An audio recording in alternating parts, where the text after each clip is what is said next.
사랑의 하나님 감사합니다. 오늘 부족한 종이 하나님의 말씀을 전합니다. 하나님께서 저를 저 무지의 땅에서 택하시고 인도하시고 말씀 앞에 세워주신 그 크신 사랑에 대해서 전합니다. 하나님, 우리가 비록 비대면으로 모여서 예배를 드리지만 모든 성도님들의 마음 가운데 함께하여 주시옵소서. 감사하며 예수님의 이름으로 기도합니다. 아멘. 오늘 말씀의 내용은 크게 두 가지입니다. 하나는 겸손에 대해서 가르치신 내용이고, 다른 하나는 예수님께서 기도를 하셨다라는 내용입니다. 그런데 이 시기가 어떤 시기인가 하니까 주님께서 십자가에 달리시기 전 날 밤에 제자들과 최후의 만찬을 하시면서 가르치신 내용이고 기도입니다. 다시 말해서 죽기 전에 가르치신 내용이라는 거죠. 사람이 죽기 전에 하는 말을 유언이라고 합니다.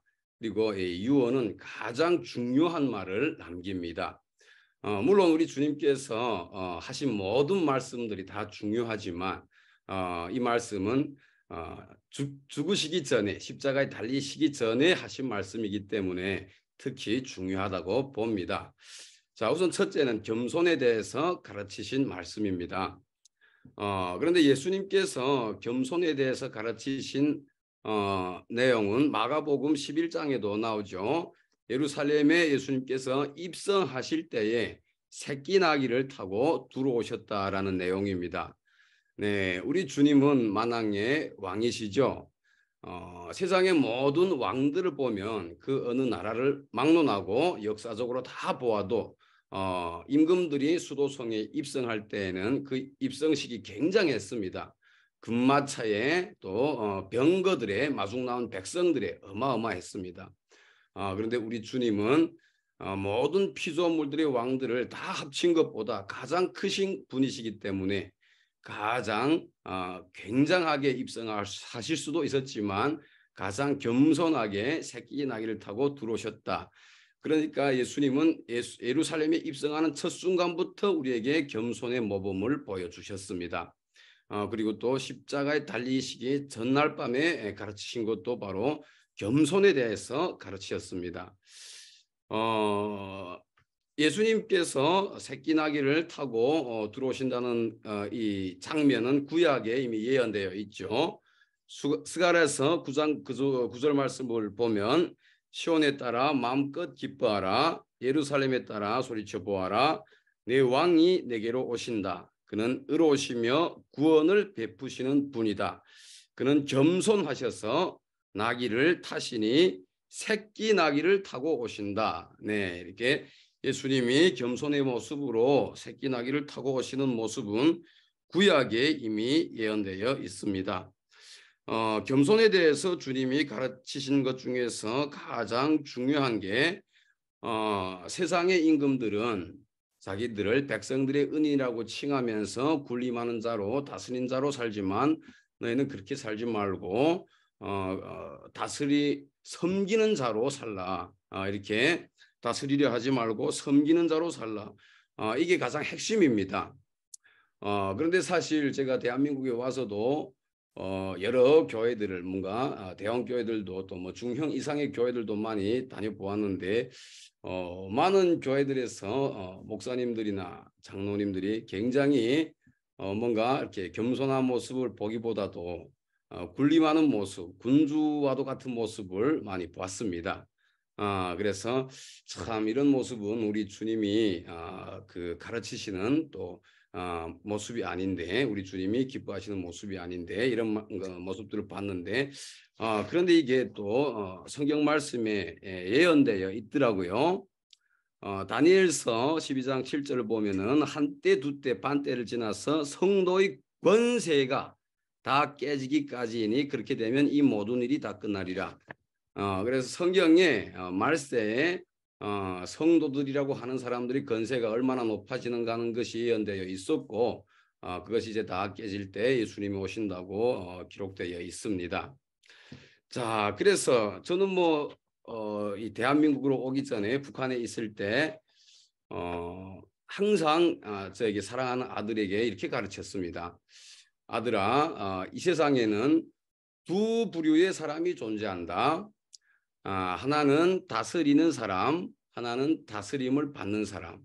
하나는 이기는 사람, 하나는 지는 사람. 아들아, 너는 어떤 사람이 되겠느냐? 이렇게 질문을 했더니 우리 아들이 아주 똑똑하더라고요. 다스리는 사람이 되겠습니다. 이기는 사람이 되겠습니다. 이러더라고요. 그래서 내가 내 아들 확실히 똑똑해, 장해 하고 이렇게 칭찬을 해줬습니다. 그런데 이렇게 또 하나님의 인도하심 가운데 대한민국에 와서 이렇게 말씀에 푹 빠지다 보니까 우리 주님이 가르치시는 건 그것이 아니더라고요. 다스리는 사람이 되지 말고 섬기는 자가 되라. 갈라디아에서도 보면은 종이 돼서 섬기라고 했습니다. 사랑으로 종로로 타라 이렇게 기록되어 있습니다. 그러니까 우리 주님이 바라시는 거는 종이 되는 거, 사랑으로 종이 돼서 섬기는 거, 이게 우리 주님이 바라시는 거죠. 그런데 예수님은 말씀만 하셨을 뿐만 아니라 본인이 직접 실천하셨습니다. 제자들이 발을 씻어준 사건은 우리 다 아시죠? 지금보다도 그때 당시에는 예수님 당시에는 뭔가 상하의 구분이 아주 강했습니다. 그러니까 발을 씻어준다는 것은 종이 주인에게나 할 수 있는 동작이었어요. 그런데 예수님께서 그런 동작을 하나님이신 예수님께서 종이 되셔서 발을 씻어주셨습니다. 그런 모범을 직접 보여주셨어요. 네. 그러시면서 하나님께서 우리 주 예수님께서 29절에서 어떻게 말씀하시는가 하니까 내 아버지께서 나라를 내게 맡기신 것 같이 나도 너에게 나라를 맡겨 이렇게 말씀하십니다. 그러니까 이렇게 겸손한 자들에게 이렇게 사랑으로 종로로 타는 자들에게 하나님의 나라를 맡기겠다고 한 겁니다. 네, 하나님의 나라는 이 세상은 잠깐이지만 하나님의 나라는 영원한 나라인 거 다 아시죠? 그런데 이런 영원한 나라를 하나님께서 겸손한 자들에게 맡기겠다고 하셨습니다. 그래서 주님은 예루살렘에 입성하실 때부터 겸손을 가르치셨고 십자가에 못 박혀 죽으시기 전까지 겸손을 가르치셨다. 그런데 세상 사람들은 정말로 잠깐 이 세상의 것들에 썩어질 것들에 목숨을 걸죠. 돈을 벌기 위해서 재벌들의 자식들을 보면은 그 회장 자리를 물려받기 위해서 형제들 간에 모함을 하고 심지어 죽이기까지 하고 정치권도 마찬가지입니다. 북한을 놓고 봐도 김정은이 자기를 위협하는 정적들을 다 죽이죠. 형님도 죽이고 고모부 장성택까지 죽이고 사실 세상의 것들은 다 썩어질 것들인데 바로 이런 썩어질 것들에 인간들은 목숨을 걸고 산다라는 것입니다. 그래서 전도서 말씀은 이렇게 시작합니다. 헛되고 헛되고 헛되며 헛되고 헛되니 모든 것이 헛되도다. 이렇게 시작하는데 마무리는 어떻게 하는가 하니까 이래 결국을 다 들었으니 하나님을 경외하고 그의 계명을 지킬지어다 이렇게 마무리합니다. 자, 그러니까 모든 것이 다 헛된데 헛되지 않은 게 딱 하나 있다라는 거예요. 그것이 무엇인가 하니까 하나님을 경외하는 삶, 이 하나만은 헛되지 않다라는 겁니다. 그래서 전도서를 보는 사람들은 너무 헛되다는 말을 많이 하니까 전도서에는 전탕 헛되다는 것만 되어 있네 이렇게 생각하는데 결코 그렇지 않습니다. 마무리는 하나님을 경외하는 삶, 이 하나만은 헛되지 않다라고 마무리를 합니다. 그래서 저는 하나님을 만나지 못했더라면 아니죠. 제가 만난 게 아니고 하나님이 저를 불러주시지 않으셨더라면 저는 지금도 정말 돈이나 권력에 없어질 것들의 목숨을 살고 있었을 것입니다. 저뿐 아니라 여러분도 다 같을 것입니다. 그래도 우리는 복받은 사람들이어서 세상에 썩어질 것들의 목숨을 걸지 않고 정말로 하나님의 말씀에 정말 목숨 걸고 사니까 우리는 정말로 복받은 사람들입니다. 자, 두 번째 내용은 예수님께서 기도를 하신 내용입니다. 주님께서 시몬아 보라 사탄이 너희를 밀가부르듯 하려고 요구하였으나 그러나 내가 너를 위하여 내 믿음이 떨어지지 않기를 기도하였노니 이렇게 되어 있습니다. 그러니까 예수님은 하나님이시기 때문에 사랑하는 제자 베드로가 주님 무슨 말씀을 하십니까? 주님이 감옥에 가면 나도 같이 가고 주님이 죽으면 나도 같이 죽겠습니다. 뭐 이렇게 말했지만 해도 이런 베드로가 주님을 3번 부인할 것을 이미 다 알고 계셨습니다. 알고 계시면서 하신 말씀이 내가 믿음이 떨어지지 않도록 기도를 했다. 이렇게 말씀하신 거예요. 자, 그런데 이 말씀은 단순히 베드로에게만 하신 말씀이 아닙니다. 네, 하나님의 말씀은 오늘도 우리에게 주시는 말씀입니다. 인간은 부족하고 연약해서 하나님을 믿었을지라도 고난이 닥쳐오면은 또 타락하고 원망하고 이렇게 사는 게 인간이지 않습니까? 네, 그래서 오늘도 우리에게 주시는 말씀입니다. 지금도 성령께서 말할 수 없는 탄식으로 우리를 위해서 강구하고 계십니다. 믿음을 잃지 말라. 네, 그런데 사실 저는 고난이라는 걸 당하기 전에 베드로를 아주 나쁜 사람으로 생각했어요. 예수님하고 같이 다니면서 얼마나 주님의 기적을 많이 봤습니까? 죽은 사람도 살리시고, 네, 또 5,000명을 먹이시고, 정말 수많은 병자들을 고치시고, 너무나도 많은 예수님의 기적들을 보았지만 해도 예수님을 정작 죽게 되니까 부인을 하는 겁니다. 네, 3번 다 부인했다. 이건 결코 숫자적인 개념이 아니에요. 3번 부인했다와 3번 다 부인했다는 틀립니다. 결국은 3번 다 부인했다는 것은 전부를 부인했다는 겁니다. 예수님의 그 수많은 기적을 보고 정말로 경험했지만 해도 죽음 앞에 가서는 이렇게 주님을 다 부인하더라. 인간은 이렇게 죄인이라는 겁니다. 또 구약에 봐도 이스라엘 백성들이 하나님의 기적을 얼마나 많이 경험합니까? 출애굽 당시 애굽 땅에서 10번의 하나님의 그 기적을 보여주시지 않습니까? 10번 재앙을 내리면서 그러니까 그 10번의 재앙을 통해서 하나님의 기적을 보았고 또 구름 기둥과 불 기둥을 통해서 보았고 홍해의 기적을 통해서 보았고 만나와 메추라기를 통해서 보았고 쓴물이 단물로 변하는 사건을 통해서 보았고 정말 이스라엘 백성들만큼 하나님의 기적을 많이 본 백성은 이 지구상에 없을 거예요. 그렇게 많이 보았지만 해도 하나님이 만들지 말라는 우상을 만들었고 하나님이 믿지 말라는 이방 신들을 믿었고 또 이방 신들을 따르는 여자들을 아내로 얻었고 이렇게 하나님을 배반하고 불순종했습니다. 저는 그래서 내가 고난을 당하기 전에는 정말로 이스라엘 백성들 나쁜 놈들이야. 정말 베드로 나쁜 놈이야 이렇게 생각했어요. 그런데 제가 고난을 직접 당해보니까 저도 아주 나쁜 놈이더라고요. 그래서 오늘 제가 주님이 하신 기도 핵심이 제가 간증을 하려는 거지 않습니까? 네, 저는 2016년에 7월 30일에 날짜도 기억하고 있습니다. 국경을 넘었어요.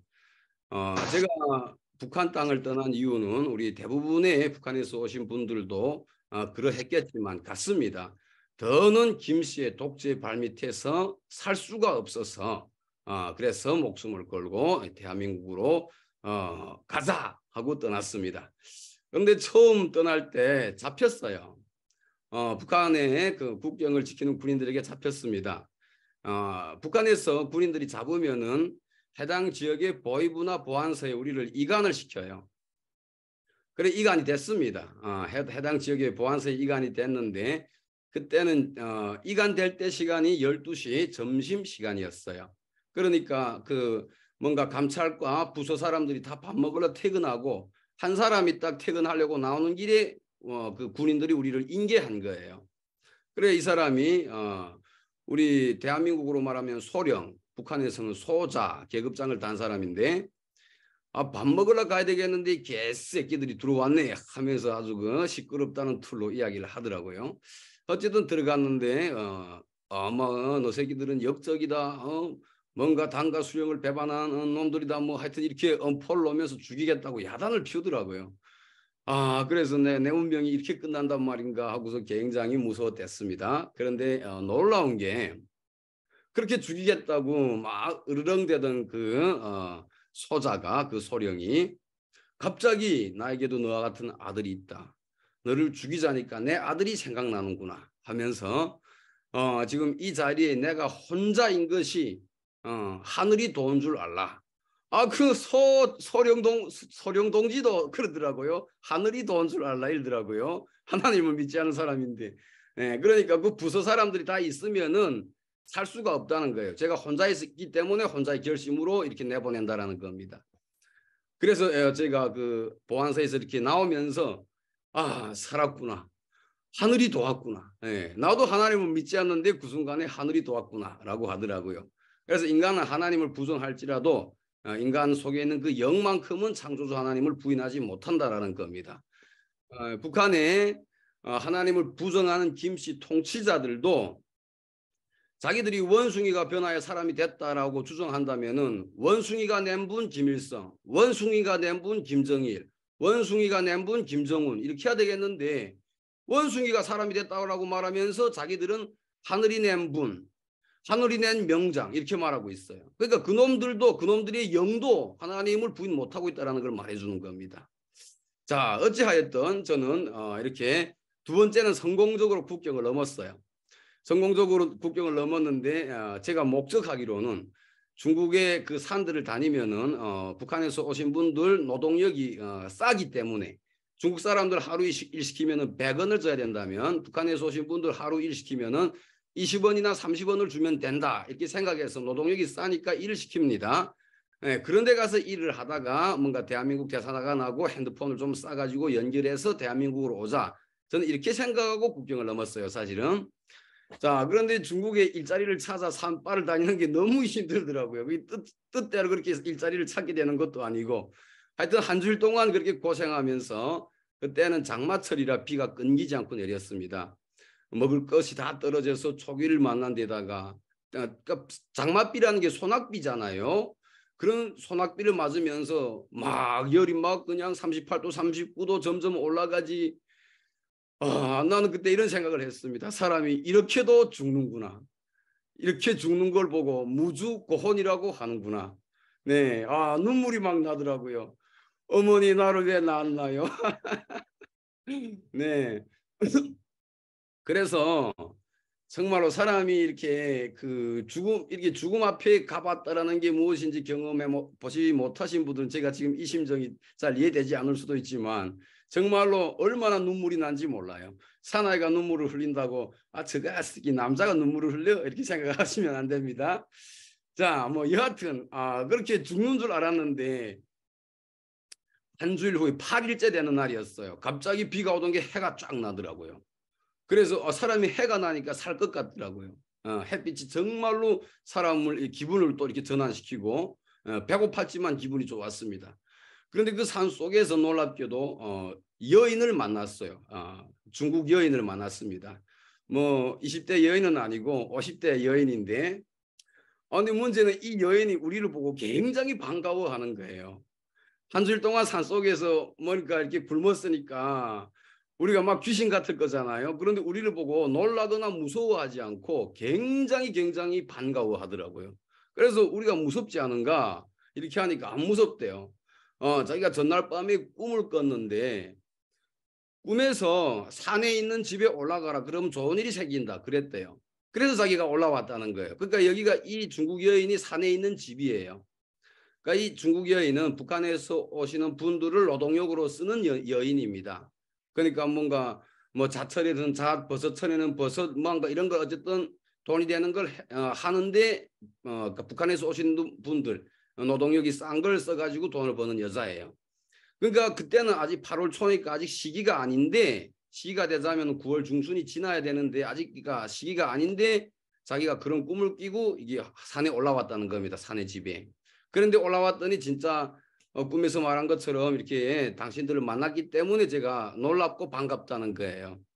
그래 뭐 그거 뭐 이렇든 저렇든 저희는 배고프니까 밥을 좀 달라 했습니다. 그 쌀을 주더라고요. 그래서 밥을 해 먹고 배가 부르니까 그 다음에 제가 말했습니다. 사실 제가 온 목적은 대한민국을 가기 위해서였다.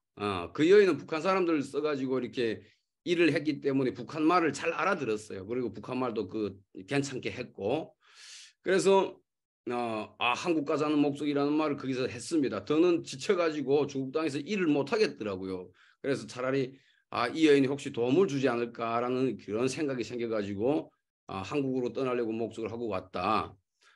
대한민국에 내가 아는 사람이 있으니까 가까운 친척이 있으니까 내가 전화번호도 아니까 좀 전화 연결을 좀 하게 해달라 이랬습니다. 그런데 근데 또 놀라운 게 이 여인이 전화가 국제 전화를 할 수 있는 전화더라고요. 그러니까 중국 사람들이 핸드폰이 다 국제 전화를 할 수 있는 핸드폰이 아니에요. 근데 이 여인이 핸드폰이 국제 전화를 할 수 있는 핸드폰이었습니다.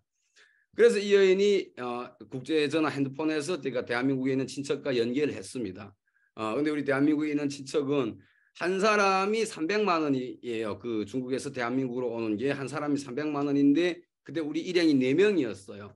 4명이 다 오자면 1,200만 원이 있어야 되는데 그 한국에 먼저 와 계시는 그 친척이 1,200만 원이 없었는가 봅니다. 예, 있어도 그 내놓자니까 너무 아까웠는지 하여튼 그분이 교회를 한 달에 한 번 정도씩은 가는 분인데 자기가 다니는 교회에 가가지고 담임 목사님을 만나서 나의 이렇게 지금 조카들이 오는데 중국에서 지금 이렇게 도와달라고 살려달라고 이렇게 전화가 왔다. 근데 돈이 이만큼 필요한데 나한테는 없다. 목사님 좀 도와주십시오 했습니다.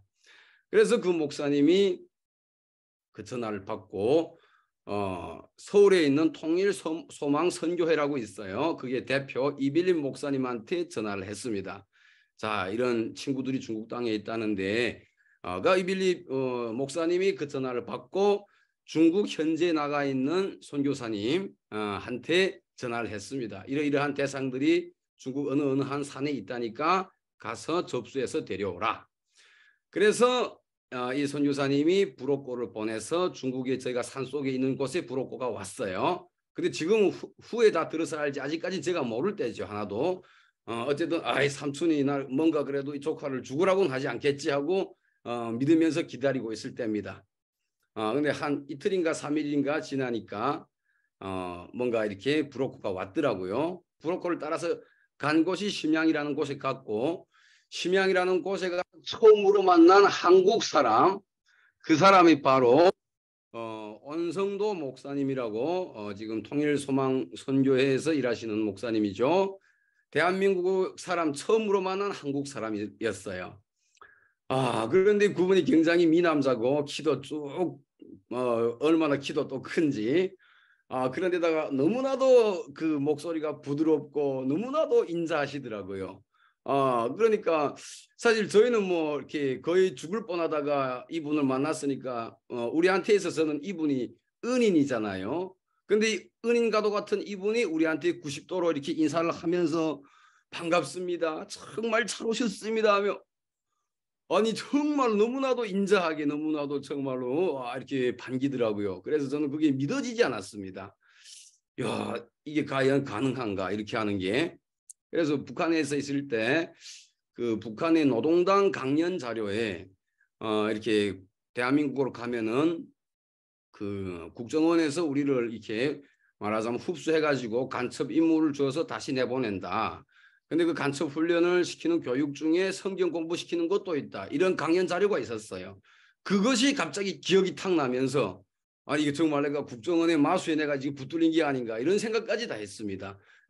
그 목사님이 너무나도 이렇게 자유로운 것이 이해가 되지 않아서 자 어찌하였든 그 목사님을 따라서 간 곳이 예제원이었어요. 예수님의 제자로 키우는 학교, 집 이런 뜻이죠. 그런데 갔는데 거기에서 가서 처음으로 본 것이 바로 성경 전서였습니다.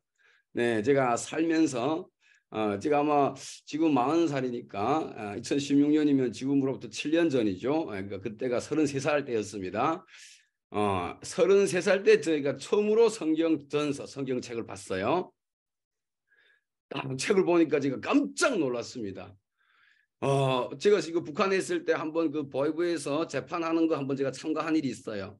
근데 뭐 죄수들의 제목이다 각이하겠는데 어느 한 죄수들의 제목이 무엇이었는가 하니까 성경 유포죄였습니다.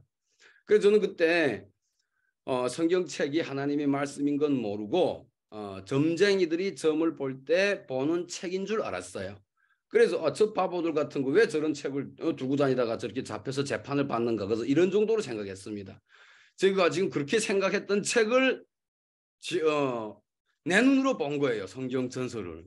그래서 제가 굉장히 깜짝 놀랐습니다.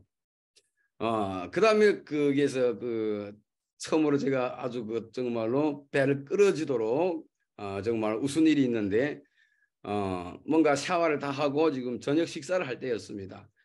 저녁밥을 먹으려고 하는데 밥을 딱 먹자고 하는데 그 옆에 있는 친구가 선생님 하면 나를 탁 치더라고요. 그러니까 그 선생님 하면서 친 친구는 저의 제자였습니다. 예, 제가 북한에 있을 때 10년 동안 학생들을 가르쳤습니다. 예, 그러니까 선생님을 했어요. 자, 그런데 그 제가 가르친 제자들 중에 한 명이 지금 여기에 먼저 와 있은 겁니다. 예, 그래서 이 친구가 선생님하고 나를 탁 치더라고요. 그래서 왜 그래 하니까 그 순간에 그 원성도 목사님이 기도를 하는 겁니다. 사랑의 하나님 감사합니다 하면서 이렇게 말하는데 그 쭉 들어보니까 이 모든 걸 다 하나님이 줘서 먹는다라는 거예요.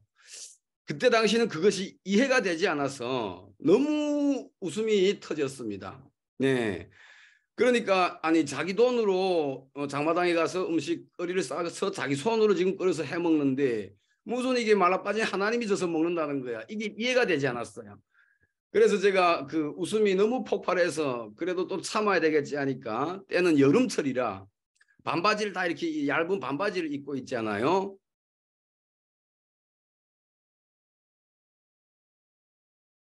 자, 그래서 그 얇은 반바지를 입고 있는 상태에서 두 손으로 이 허벅지를 꽉 꼬집었어요. 그 웃음이 폭발하는 거 참자니까 견딜 수가 없어서 허벅지를 꽉 꼬집었습니다. 그런데 꼬집으면 꼬집을수록 더 웃음이 폭발하더라고요. 그래서 더욱 꽉 꼬집었습니다. 야, 얼마나 꼬집었던지 나중에 화장실에 들어가 보니까 새까맣게 죽었더라고요. 네, 너무 꼬집어가지고. 자, 어찌하였든 기도가 끝난 다음에 제가 그 원성도 목사님에게 아니 당신 지금 뭐 하는 짓이냐고 미쳤는가고 아니 제 손으로 돈 주고 음식 싸서 제 손으로 끓여 먹으면서 무슨 말아빠지 하나님이 줘서 먹는다고 하는 거고 정신 나갔는가고 이랬습니다. 그러니까 거기 안에 그 북한에서 오신 친구들이 한 10명 정도 먼저 있었는데 그 친구들도 다 믿지를 않아요. 근데 울며 겨자 먹기로 석 달 있으면 한국에 보내준다니까 있는 거예요. 그 찰나에 내가 지금 딱 이렇게 말했으니까 웃음이 왁 하고 폭발한 겁니다. 그 자리에서. 자, 그래서 그다음부터 또 그 온성도 목사님한테 제가 굉장히 괴롭혔어요. 예, 괴롭혔다기보다 굉장히 많이 싸웠습니다. 당신 하나님이 어떻게 생겼는가고, 당신 하나님 받는가고 이러면서 자, 당신이 하나님이 뭐 사랑이고, 당신 하나님이 공의의 하나님이라고 하는데 뭘 보고 하나님이 공의의 하나님인가? 뭘 보고 하나님이 공평의 하나님인가? 뭘 보고 하나님이 사랑의 하나님인가? 하나님이 정말 사랑이라면 왜 북한 사람들 300만 굶어 죽는 거 가만 놔뒀는가? 공의 하나님이라면 저 악한 김씨들을 죽여야지 왜 백성들이 300만 명을 굶겨 죽게 하는가?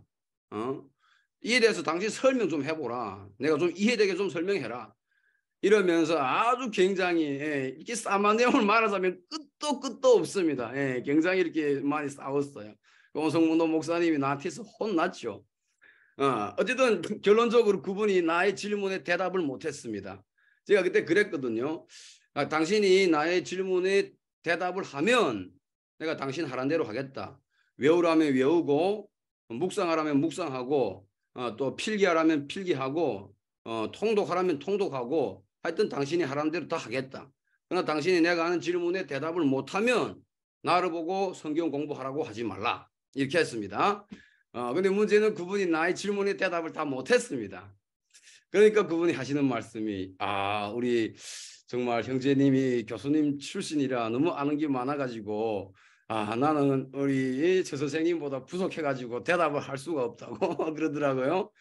그러시면서 하시는 말씀이 대신 로마에 가면 로마 법을 따르라 이런 말은 들어봤습니까 하더라고요. 그래 들어봤다고 하니까 여기에 왔으면은 여기 룰을 따라 주십시오 하더라고요. 읽으라면 읽고 외우라면 외우고 쓰라면 쓰십시오. 그렇게 하지 않으시겠다면은 장백의 어느 한 산에 결국은 나를 데려왔던 그곳으로 다시 모셔다 드리겠습니다 하더라고요. 그 말을 듣는 순간에 정말로 이 분이 이 목끝까지 치밀어 올랐습니다. 야, 네 놈이 칼자루를 졌다고 나를 이렇게 지금 위협하고 있구나. 그 장백의 산에 다시 보내주겠다는 거 나를 지금 다시 죽으라고 다시 보내겠다는 거 아닙니까? 그래서 정말로 정말로 분하지만 어쨌든 뭐 석 달만 참으면 한국에 보내준다니까 정말로 울며 겨자 먹기로 말을 듣기로 했습니다. 그래가지고 책을 뭐 봤죠. 제가 원래 그 정말 교수 출신이라 암송을 굉장히 잘하고 머리가 좋은 편입니다. 그렇지만 해도 암상도 제일 마지막에 하고 묵상할 때는 그 우리가 큐티라고 하거든요. 말씀 묵상하고 느낀 점 발표하는 건데 그때는 항상 부정적인 말만 하고 어쨌든 참가했지만 해도 아주 이렇게 한심하게 참가했습니다. 그런데 우리 온성도 목사님이 굉장히 실력이 높으시더라고요. 저를 보고 하루는 이렇게 말씀하셨습니다. 선생님을 하셨으니까 책의 가치는 알죠 하더라고요. 그래서 제가 대답 안 하고 가만히 있었더니 자, 한번 우리 최 교수님 알고 계시는 범위에서 역사적으로 가장 오래된 책이 어느 책이라고 생각하십니까? 이러더라고요. 그래서 제가 이따가 야 이거 갑자기 역사적으로 가장 오래된 책이 어느 책인가 물으니까 갑자기 뭐 생각도 안 나고 뭐 가장 오래된 책이 어느 책인가 하고 책을 본 적도 없고 너무너무 당황하더라고요. 그렇지만 해도 또 대답을 못하면 내가 또 쪽이 팔리니까 그래서 대답을 했습니다. 손자병법이 아닐까요? 했습니다. 그러니까 확실히 유식하시군요 하더라고요. 그런데 손자병법보다 더 오랜 책이 바로 성경입니다. 딱 이러더라고요. 그래서 성경이 손자병법보다 더 오래다는 증거가 어디 있는가고 내가 그랬거든요. 그러니까 성경을 처음부터 마지막까지 다 보시면은 그 증거를 찾게 된다고 이러더라고요. 그래서 나를 성경을 보게 하길 해서 요러는구나 이랬지. 자, 그다음에 하여튼 그다음 그분이 또 하시는 말씀이 지금까지 역사적으로 책이 쓰여진 책들 중에서 가장 책 한 건이 가장 오래 쓰여진 책이 어느 책인지 아는가고 하더라고요. 그래서 제가 이거 또 뻔하지 성경이겠지 내가 그랬습니다. 아까 맞다고 또 정답을 잘 맞추시는군요 하면서 성경이라고 하더라고요. 그럼 이 성경이 몇 년 동안 쓰여지지 아시는가 하더라고요. 내 이제 성경을 지금 성경 앞에 이제 마주 앉았는데 어떻게 아는가 하고 모른다고 했지. 그러니까 1500년 동안 쓰여졌다고 하더라고요. 그래서 제가 이거 1500년 동안 쓰여졌는지 그걸 어떻게 또 아는가 하고 제가 그랬죠. 그러니까 역시 성경을 처음부터 마지막까지 보면 알게 된다고 하더라고요. 그래서 저는 이거 나를 성경을 보게 하기 위해서 아주 난도가 높게 공작을 하고 있구나 이렇게 생각했습니다. 근데 그분이 이러시더라고요. 자, 혹시 우리 최 선생님은 이 지구상에 하나님을 믿는 사람들이 총 몇 명인지는 아는가고 이러더라고요. 그래서 우리 북한에서 오신 분들은 북한에서 기자활동 상식이라는 책을 보신 분들이 계시죠. 네, 북한에서 기자활동 상식이라는 책은 북한의 엘리트들만 보는 책이에요. 네, 저는 그래도 그런 엘리트 줄에 속했으니까 그 책을 많이 봤습니다. 제가 오기 당시 1권부터 19권까지 나온 건 다 봤어요. 자, 그런데 그 책을 보면은 그 책에 세계의 종교 실태까지 구체적으로 다 나와 있어요. 네, 그래서 저는 지구상에 하나님을 믿는 사람들이 한 20억 이상이 된다는 걸 상식적으로 알고 있었습니다. 그래서 몇 명이나 되는 것 같은가 해서 제가 한 20억은 알고 있는 것 같다고 하니까 그거를 지 아는가 하고 그러더라고요. 그래서 제가 그 책 본 이야기를 해주었어요. 그래서 이렇게 알고 있다고. 그러니까 그분이 그럼 좋다. 그러면 우리 최 선생님이 지금까지 이 지구상에서 가장 존경하는 사람이 어떤 사람인가고 이렇게 물어보시더라고요. 그거 물어보시기 전에 지구상에서 가장 잘 사는 나라, 가장 강한 나라가 어느 나라인가 물어보시더라고요. 그래서 그럼 미국이라는 거 모를 사람이 어디 있겠습니까? 그랬죠. 그랬더니 두 번째로 그러면 내가 존경하는 가장 위대한 사람들을 한번 꼽아보라 그러더라고요. 그래서 제가 이거 미국 말이 먼저 나왔기 때문에 또 미국의 그 4대 대통령의 이름을 쭉 불렀습니다. 워싱턴, 제퍼슨, 링컨, 우즈벨트를 쭉 짚었어요. 그리고 최고 재벌 또 록펠러를 짚었고 또 그 2차 대전의 영웅 메가더 사령관까지 짚었습니다. 쭉 짚으니까 확실히 아시는 이름도 맞습니다 하더라고요. 그런데 그분들이 다 그리스도인들이었다는 거, 기독교인들이었다는 거, 하나님이 없으면 못 사는 사람들이었다는 거, 이 사실은 모르시죠 하더라고요. 그래, 그게 정말인가? 그러니까 정말이다라고 하면서 그에 관련한 책들을 나한테 안내해 주시더라고요. 그래서 그에 관련한 책들도 봤습니다. 그러다 보니까 미국이라는 나라가 기도하고 건국됐다는 걸 알게 됐고 미국의 그 위대한 대통령들이 다 하나님이 없으면 못 사는 사람들이라는 걸 알게 됐고 메가더 장군도 전쟁에 출전할 때는 하나님께 기도하고 묻고 출전했다는 것도 알게 됐고 또 미국의 역대 대통령들은 대통령이 취임할 때 성경책에 안수하고 취임했다는 것도 듣게 됐고 알게 됐고 또 우리 대한민국도 기도하고 건국된 나라라는 걸 또 알게 됐고 네, 이승만 대통령도 저처럼 하나님을 믿지 않다가 한성 감옥에 들어가서 미국 선교사들로부터 성경책을 보고 하나님을 만나게 된 사연도 다 알게 됐고 이렇게 쭉 역사를 알게 된 거예요. 그러다 보니까 야 이게 뭐야. 아니 이렇게 세계적인 위인들도 다 하나님이 없으면 못 사는 사람들인데 이 성경책에 푹 빠져 사는 사람들인데 이 성경책을 볼 필요가 있구나. 이런 위인들을 다 유혹한 책이라면은 볼 필요가 있구나. 배울 점이 있겠구나. 이런 생각을 했어요. 그러니까 믿어서 믿었다는 것이 아니고 믿지는 않았지만 이렇게 위인들을 다 유혹한 책이라면은 볼 가치가 있는 책이구나. 이런 생각을 했다라는 거예요. 그래서 아무래도 석 달 동안 여기 있어야 되는 거 뭐라겠습니까? 이 성경책을 좀 깊이 있게 보자. 어느 정도로 이 책이 잘 씌어졌으면은 이런 위인들을 다 유혹했을까? 이런 생각으로 궁금함으로부터 보기 시작한 거예요. 자, 그런데 하나님의 말씀은 살아있고 활력이 있다는 거 다 아시죠?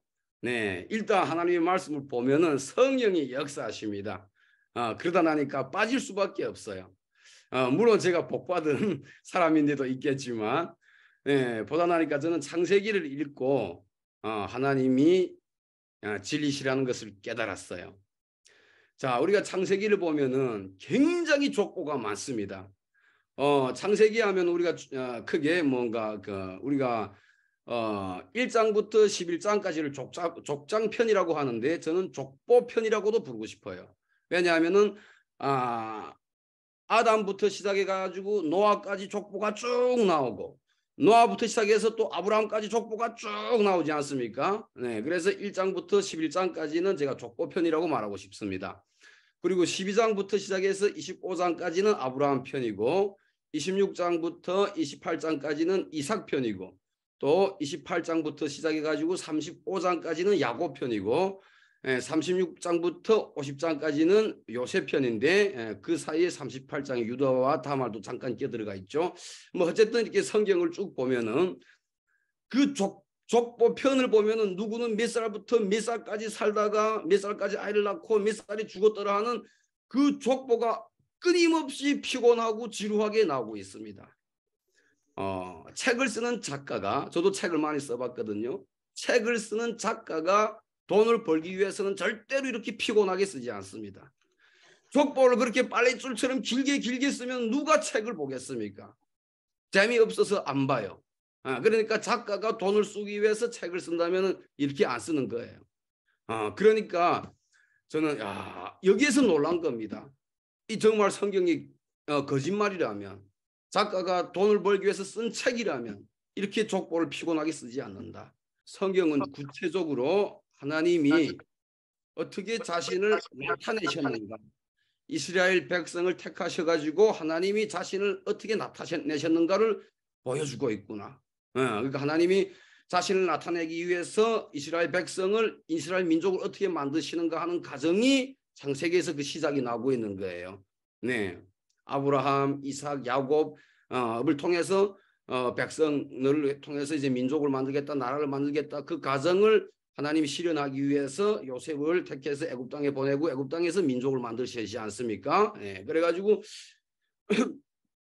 이런 과정에서 제가 굉장히 놀라운 역사를 느끼게 된 겁니다. 이게 하나님이 역사구나. 하나님이 어떻게 일하시는가 하는 걸 이스라엘이라는 민족을 택하셔가지고 나타내셨구나 하나님을. 그러니까 여기에서 푹 빠져가지고 제가 내가 정말 이 사람들이 무지해서 나한테 하나님을 전하는 게 아니고 내가 지금까지 무지한 땅에서 살다 보니까 하나님을 몰랐구나. 그런데 하나님이 나를 너무도 사랑하셔서 나를 특별히 택하시고 인도하셔서 이걸 알게 해주셨다면 그래서 나를 이렇게 말씀 앞에 세워주셨다면 이거는 얼마나 큰 사건인가. 이는 얼마나 대박인가. 나는 얼마나 복받은 사람이겠는가. 이러면서 소름이 막 끼치고 눈물이 막 나오고 감사가 막 나오고 기도가 막 터지고 찬양이 막 나오는 거예요. 우리 성령이 역사하신 거죠. 자, 그래 그때부터는 뭐 성경에 빠져 제가 원래 책을 보면은 또 선생님 출신이라 밤을 패면서 봅니다. 네, 그 내용을 그 뭔가 다 파악할 때까지 손에서 책을 놓지 않고 봐요. 너무나도 이렇게 책을 또 깊이 보다 나니까 나를 또 미친 사람인 줄로 알더라고요. 어쩌면 저 사람이 저렇게 책에 미쳐 빠졌는가고 언제까지는 부인하면서 싸마던 사람이. 네, 자 하여튼 이렇게 성경에 푹 빠지다 보니까 그다음부터 하루 일과를 기도하기 시작했습니다. 새벽에 4시 반부터 5시 사이가 제가 기상 시간인데 그때 일어나면 딱 기도부터 시작했어요. 네, 하루 일과를 기도부터 시작했습니다. 자, 그러다가 그렇게 하루 일과를 기도로 시작하다가 어느 날, 네, 그러니까 그 선교로 설아놓으시니까 선교사가 한 몇 번 갈렸어요. 원송도 목사님이 제일 처음으로 우리를 그 사역 하셨고, 두 번째 또 카나다 목사님이 사역하셨고, 세 번째는 한국 목사님 부부가 또 사역하셨어요. 지금 세 번째 한국 목사님 부부 때 일인데, 그 한국 영화를 그 한 줄에 한 편씩 보여주셨어요. 아니 근데 우리 대한민국 영화를 보니까 이 중독성이 강하더라고요. 그래서 그 선교사님한테 거짓말을 쳤습니다. 예, 하나님을 믿었지만 해도 이 거짓말 치는 건 고쳐지지 않더라고요. 자, 우리 목사님, 제가 이제 대한민국에 가면은 또 저는 뭐 그래도 선생님 출신이니까 다시 공부를 해서 교수가 돼야 될 텐데, 그러자면은 지금부터 컴퓨터를 열심히 공부해야 될 것 같습니다. 북한에 있을 때는 이게 그 정말로 강자에 여기에는 대학원이 뭐 학과 교수 이렇게 하지 않습니까? 근데 북한은 학과 교수도 있지만 강좌 교수도 있습니다. 그러니까 저는 뭐 외국어 강좌 교수, 수학 강좌 교수, 물리 강좌 교수 이런 뜻이죠. 네. 저희 강좌에는 교수가 16명이었는데 컴퓨터가 한 대였어요. 그러다 보니까 나는 나이가 제일 어리다 나니까 컴퓨터를 만져볼 수가 없습니다. 그래서 타자 속도가 기껏해야 한 100타나 정도나 됐어요. 어찌다 만져보니까. 그래서 거짓말을 친 게 이제 대한민국 가서 공부를 해야 될 테니까 대학 공부를 다시 해야 될 테니까 이제 타자 치는 좀 연습을 하게 나를 매일 저녁 타자 칠 수 있게 노트북 좀 나한테 좀 달라 이렇게 했거든요. 그러니까 내가 성경 공부도 잘하지 하니까 내 말을 딱 믿고 노트북을 주시더라고요. 컴퓨터 타자 공부하라고. 그래서 제가 그 안에서 유일하게 내가 그 컴퓨터를 딱 독차지해 가지고 방도 내가 또 그 반장이라 독방을 썼습니다. 방에 딱 들어가 가지고 처음에는 타자 연습하는 채 하다가 딱 그 뭔가 이어폰 딱 끼고 이렇게 해가지고 한국 영화를 봤어요. 그래 그때 한국 영화를 봤던 그 영화가 뭔가 국제시장, 명랑, 뭐 남자가 여자를 사랑할 때 뭐 하여튼 이렇게 해가지고 영화를 한 몇 편 봤는데 야 영화를 이렇게 몇 편 보니까 새벽 3시 반이 되더라고요. 그래서 아이고 우리가 6시부터 하루 일과가 시작됩니다. 6시부터 하루 일과가 시작되는데 저는 4시 반부터 5시에 깨나서 기도부터 시작했고 그다음 3시 반이 딱 되기 때문에 내가 야 이제는 자야 되겠다. 이거 아침에 새벽 기도 시간에 내가 깨나지 못하면 어떻게 하겠니? 이거 내 기도는 못 둘째치고 우리 그 집체적인 일과에도 참가하지 못하겠다. 야, 이거 자야 되겠다고 3시 반에 잤어요. 자, 3시 반에 자면은 4시 반이나 5시 사이에 깨날 수 있을까요? 없을까요? 자, 옆에서 사람이 깨워주지 않은 한 깨나지를 못합니다. 옆에서 사람이 깨워줘도 나 좀 놔둬 나 자야 돼 하고 깨우지 못하게 해요. 그러니까 그런데 자 3시 반에 딱 잤는데 꿈을 꿨어요. 꿈을 꿨는데 지금 꿈을 꿀 때는 이게 꿈이라고 생각 못해요. 어떤 사람이 나한테 와가지고 하나님이 기다리시는데 이렇게 아직도 누워 자면 어떻게 하는가 하면서 나를 발로 딱 차더라고요. 그리고 그래서 저는 그때 하나님이 기다리신다고 하나님이 내 기도를 기다리신다고 하고 딱 깨놨는데 내가 침대에서 딱 일어나면은 앞에 시계가 있습니다. 앞에 딱 시계가 있는데 하나님이 내 기도를 기다리신다고 하고 딱 깨놨는데 정각 5시예요. 깜짝 놀랐습니다. 야, 그 순간에 눈물이 소낙비처럼 흐르더라고요. 하나님 감사합니다. 하나님이 나를 이렇게 사랑하시는 줄 몰랐습니다. 하나님 감사합니다 하고 그냥 눈물을 흘리면서 기도를 했습니다. 네, 그래서 정말로 처음으로 정말 하나님을 경험을 뭔가 단순히 말씀을 통해서 경험한 것이 아니고 하나님이 놀라운 그 역사를 경험했습니다. 그 다음부터 성경에 더욱 푹 빠지게 됐어요. 하나님 나를 이렇게 사랑하신다라는 걸 내가 하나님 나한테 이렇게까지 보여주셨으니 나는 하나님의 말씀에 더욱 빠져 살자. 그래서 그때부터 성경에 더욱 빠져 살았습니다. 자, 오늘 기본 핵심이 주님이 하신 기도가 아닙니까? 그런데 저도 이렇게 하나님을 뜨겁게 만났지만 이제 이 고난이 그 정말 내가 견딜 수 없는 고난을 겪었어요. 이 고난에 대해서 이야기하자면 굉장히 길기 때문에 이 스토리는 생략하겠습니다. 그 고난을 겪으면서 저는 하나님을 굉장히 많이 원망했습니다. 정말 그때는 하나님에 대한 그 믿음이 허물어지더라고요. 아이고, 하나님이 정말 계신 거 맞는가? 내가 귀신한테 홀려서 지금까지 성경에 푹 빠져서 한 건 아닐까? 이런 생각해가지고 굉장히 하나님을 원망하고 막 정말로 매일 술을 막 5병, 6병, 10병 막 이렇게 마시면서 타락한 생활을 했어요.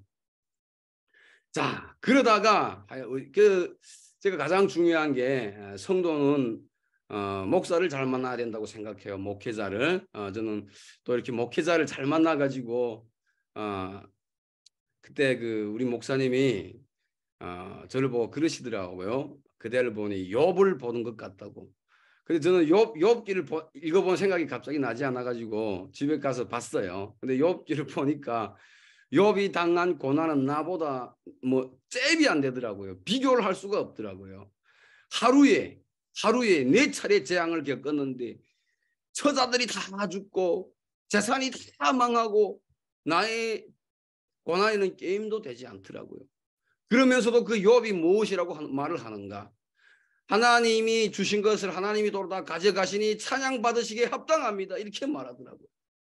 야, 놀랐습니다. 네.